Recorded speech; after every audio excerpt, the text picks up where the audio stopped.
We here at Bog Panda make sure we cater to the interests of our audience. And we know without a doubt, the top question on everybody's mind is how can I find an affordable solution to get a laptop that has CGA graphics? Well, we're here to fill you in about that today.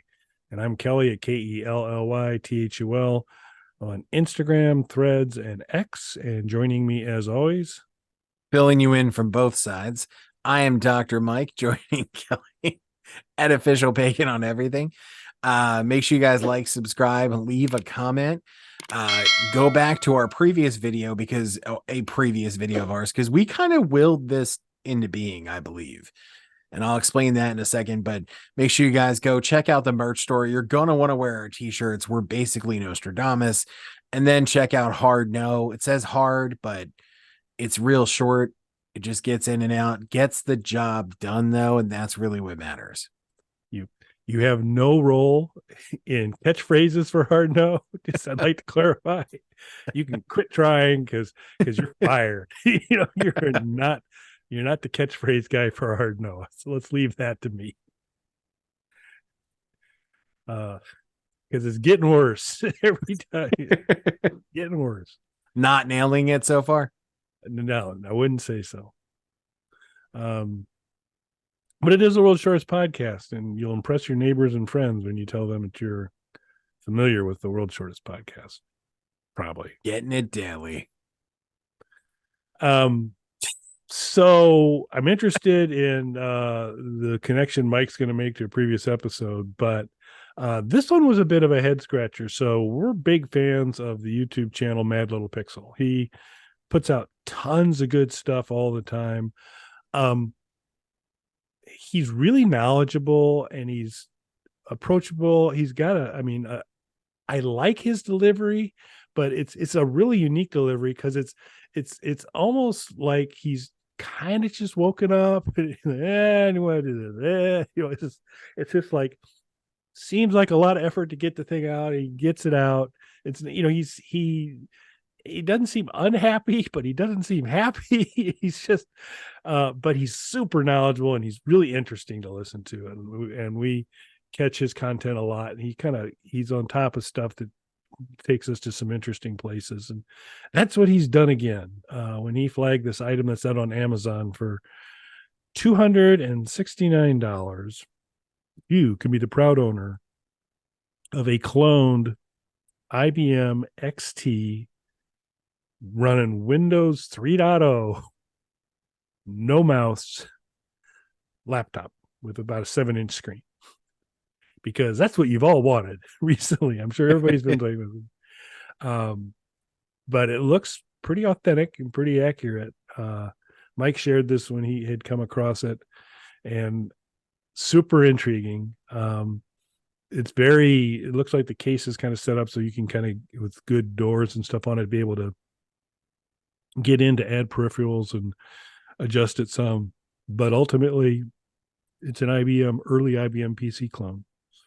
So have you ordered yours yet, Mike? No, not yet. So first, the connection Kelly had mentioned when we were talking about mini consoles and things in the past, a mini PC coming out that you could play Windows 3.0 games and stuff. And we kind of riffed on that a little bit. This is kind of that. Like, it's pretty close. I wish it was a gateway and came in a tiny gateway box. Yeah, tiny gateway box, but this is kind of that. Like, this is pretty close to what we were talking about. So, and that's why when I came across it, as Kelly said, we're both fans of ModLittlePixel. The stuff that he does is great. I'm sure if you're watching this, you don't need us to introduce him to you, but in the off chance that you're not familiar, obviously go check his stuff out.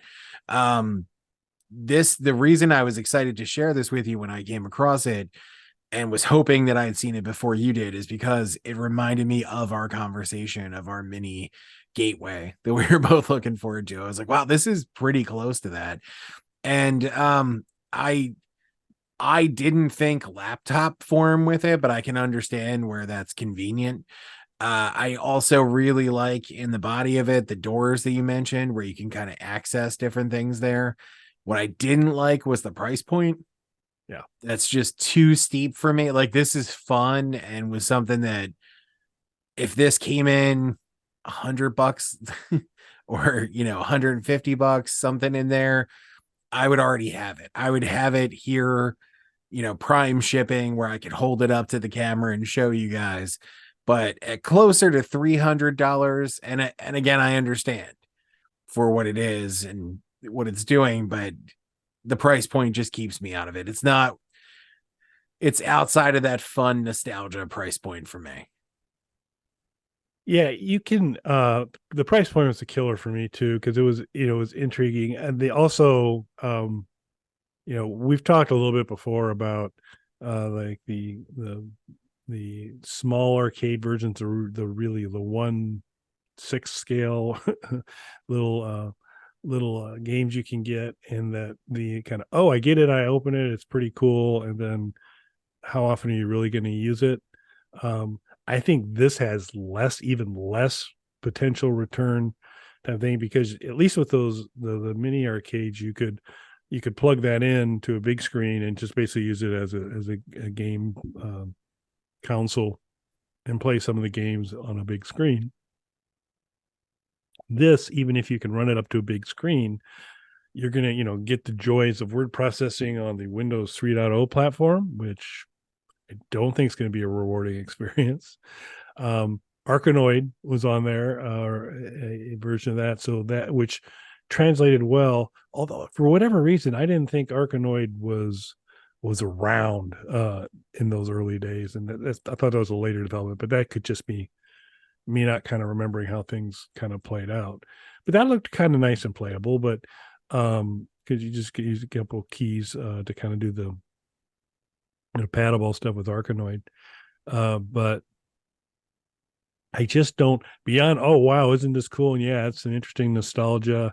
And it's just like, and I'm done. My nostalgia itch has been scratched and I'm done. And for the price of like two RG35XXs, you get two of them for the price of one of these things here. And I guarantee you're going to reuse the Ambernick RG35XX a lot more than this. And from Serious Thing, but I mean, it was super intriguing. It's kind of neat. I do think they stole our idea on the Obviously, the Gateway Mini, although they haven't quite got it right yet. Although the problem on pulling off the Gateway Mini is the laptop form factor makes sense.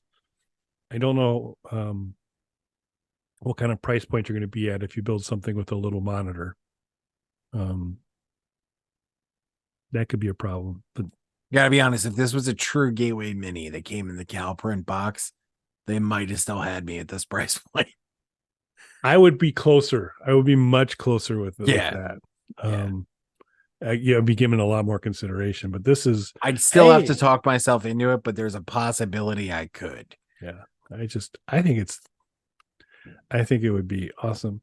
And at a minimum, they ought to take one of these the next Super Console X iteration that they come up with. They ought to give it the Gateway treatment, put the CalPrint on it, and do that. Or even better, the re-release the Jaguar with the CalPrint, Gateway Jaguar. Gateway Jaguar. Where's our Jaguar Mini? We need it. We absolutely need it. Definitely. We don't need the Virtual Boy Mini. do not want. Although I think, see, here's another option. We're giving all these great ideas out. People are never taking us up on it, but we're going to keep doing it. Our good friends at Lego would highly recommend they should do the Virtual Boy Lego kit. Let you build. That would be pretty workable. So it would, but I need a Jaguar Mini. Yeah, so somebody get on that. And then ship it in a Gateway box, and we'll pay a premium.